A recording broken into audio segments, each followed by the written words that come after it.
શું લાલોના જે મેકર્સ છે એમણે જ્યાં તુલસી અને લાલોનું ઘર છે એના મકાન માલિક માસીને પૈસા નથી આપ્યા? શું એ આપીને ભૂલી ગયા છે સફળતા પછી? આવા જ કંઈક સમાચાર ગુજરાતી મીડિયામાં ગઈકાલથી ફરી રહ્યા છે.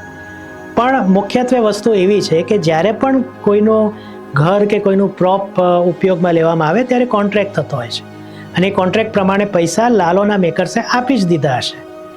બીજો ભૂલી જવાની વાત છે તો એમાં એવું છે કે એ જ સમાચારમાં એવું કહેવામાં આવ્યું છે કે જ્યારે પણ એ માસીને મદદ કરવાની જરૂર પડશે ત્યારે અમે કરીશું અને એ માસીને ઓલરેડી મદદ થઈ ચૂકી છે. તો ગુજરાતી મીડિયા આ સત્યને ટ્વિસ્ટ કરીને કહી રહ્યું છે.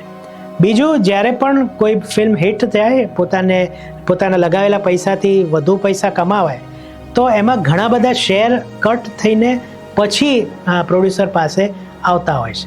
તો રફલી આપણે ગણતરી કરીએ તો જ્યારે 100 રૂપિયાની ટિકિટ વેચાય તો લગભગ 30 રૂપિયા પ્રોડ્યુસરના ઘરે આવતા હોય છે, ટેક્સ ને બધું કપાયા બાદ. અને એ ટેક્સ કપાયા પછી પણ એમાંથી ઇન્કમ ટેક્સ કપાતો હોય છે. હવે એની આટલી મહેનત, એની આટલો પૈસો એને રિસ્ક લઈને કર્યું તો એની ઉજવણી કરે જ ને. સફળ થયા પછી તમે એમાંથી શેર માંગવા આવો તો એ કેટલું યોગ્ય? આપણે આ સમજવાની જરૂર છે.